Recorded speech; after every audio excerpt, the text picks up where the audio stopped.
जिसकी जात का पता नहीं वो गन्ना की बात करता है।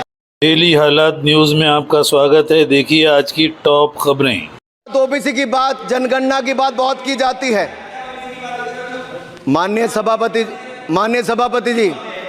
सभापति जी, जिसकी जात का पता नहीं वो गन्ना की बात करता है।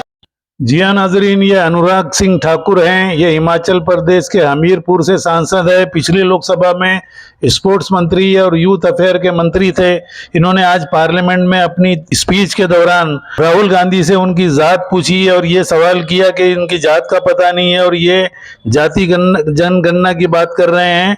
तो इस पर अखिलेश यादव ने जमकर उनकी खिंचाई की। नाजरीन, जनगणना की बात करने पर जो हंगामा मचा आज संसद में, उसकी सख्त मजम्मत करते हुए अखिलेश यादव राहुल गांधी की मदद को आ गए और दोनों युवा नेताओं ने अनुराग ठाकुर और बीजेपी के सांसदों की बोलती बंद कर दी। अखिलेश यादव ने चेयर से सवाल किया, किसी की जात कैसे पूछी जा सकती है, ये पार्लियामेंट की गरिमा के खिलाफ है। वहीं राहुल गांधी ने कहा कि अनुराग ठाकुर से मुझे माफी मांगने की कोई जरूरत नहीं। जिस तरह कुरुक्षेत्र में अर्जुन को सिर्फ मछली की आंख दिखाई दे रही थी, उसी तरह मुझे सिर्फ जाति जनगणना दिखाई दे रही है और वो मैं करवा कर रहूंगा। आइए सुनते हैं अनुराग ठाकुर ने क्या कहा और उसके जवाब में अखिलेश यादव और राहुल गांधी का क्या बयान है। सुनिए नाजरीन। खुशी से खाऊंगा, क्योंकि महाभारत की बात हुई तो महाभारत में अर्जुन को सिर्फ मच्छी की आंख दिख रही थी, उसी प्रकार मुझे सिर्फ मच्छी की आंख दिख रही है। जाति जनगणना हम करा के दिखाएंगे। खत्म। आपको जितनी गाली देनी है आप दीजिए, हम खुशी से लेंगे। धन्यवाद। इनसे ये पूछना चाहता हूं, आपने जाति कैसे पूछ ली है बताइए। बस आप जाति कैसे पूछ सकते हैं, आप बताएं जाति। नाजरीन, अखिलेश यादव ने जात की बात पर जिस तरह से अनुराग ठाकुर को घेरा, इसकी मिसाल नहीं मिलती। नाजरीन, उसके बाद उन्होंने प्रेस कॉन्फ्रेंस की और नाजरीन, इस वीडियो के आखिर में भिवंडी शहर के सीनियर कांग्रेसी लीडर सोहेल खां का एक इंटरव्यू है जिसमें उन्होंने मजम्मत की है अनुराग ठाकुर की और उन्होंने क्या कहा वो भी सुनते हैं। आखिर तक बने रहिए नाजरीन। वो जरूर सरकार को पढ़ना चाहिए। बाबा साहब भीमराव अम्बेडकर जी एनिमिलेशन ऑफ कास्ट में क्या उन्होंने कहा है कि एक जाति की वजह से क्या दुख दर्द और तकलीफ का सामना करना पड़ता है। और कई बार ऐसी भी जातियां हैं जिनको किसी भी पद पे अगर वो पहुंच जाएं, कई बार उन्हें अपमानित होना पड़ता है। मंडल कमीशन की जो पूरी सिफारिशें थी, जो आरक्षण लागू हुआ है, वो जाति के हिसाब से हुआ है।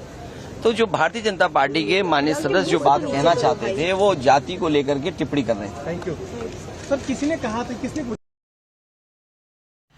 आज पार्लियामेंट में अनुराग ठाकुर द्वारा जो राहुल गांधी की जात को लेकर के जो बयान दिया गया है, बहुत ही निंदनीय है। मैं उसकी कड़े शब्दों में निंदा करता हूं।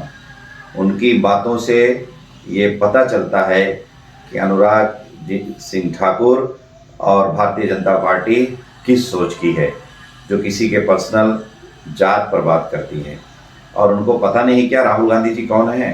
राहुल गांधी जी उस खानदान से आते हैं जिनके खानदान के लोगों ने आज़ादी से पहले भी और आज़ादी के बाद भी इस देश के लिए कुर्बानियाँ पेश की हैं। जब मुल्क आज़ाद हुआ तो इस देश में सुई तक नहीं बनती थी। पंडित जवाहरलाल नेहरू जी, जो राहुल गांधी जी के परदादा हैं, उन्होंने अपनी पूरी संपत्ति देश को चलाने के लिए, देश को आगे बढ़ाने में लगा दिया। उनकी दादी इंदिरा गांधी जी वो देश के लिए शहीद हो गई। उनके पिताजी इसी तिरंगे के लिए अपनी जान को कुर्बान कर दिया। दोस्तों, क्या पता नहीं है उनको? ये वो खानदान है जिसने हमेशा इस देश की एकता के लिए, अखंडता के लिए, भाईचारे के लिए, इस देश की तरक्की के लिए काम किया है। वाहिद खानदान है जिन्होंने अपने लिए कुछ नहीं किया। अभी आपको पता है कि जब राहुल गांधी जी को घर से निकाल दिया गया तो पता चला भारत में उनका खुद का कोई घर नहीं है। क्या उनका घर नहीं था? इलाहाबाद में बहुत बड़ा उनके खानदान का घर था, लेकिन उन्होंने उस इलाहाबाद का जो उनका घर था उसको भी संग्रहालय बना दिया, हॉस्पिटल बना दिया, यानी देश को दान कर दिया। आज राहुल गांधी जी हों, सोनिया गांधी जी हों या उनके खानदान के जो लोग भी हों, वो देश के लिए जीते हैं और देश के लिए मरते हैं। उनको पता नहीं है, पूरा देश जानता है, उनको बताने की जरूरत नहीं है। आज भारतीय जनता पार्टी बौखला गई है। राहुल गांधी की बातों का उनके पास कोई जवाब नहीं है। इस तरह से ये ऊंच नीच बातें कर रहे हैं, पर्सनल अटैक कर रहे हैं। मैं इसकी कड़ी निंदा करता हूं और अनुराग सिंह ठाकुर को अपनी बात वापस लेनी चाहिए। जय हिंद।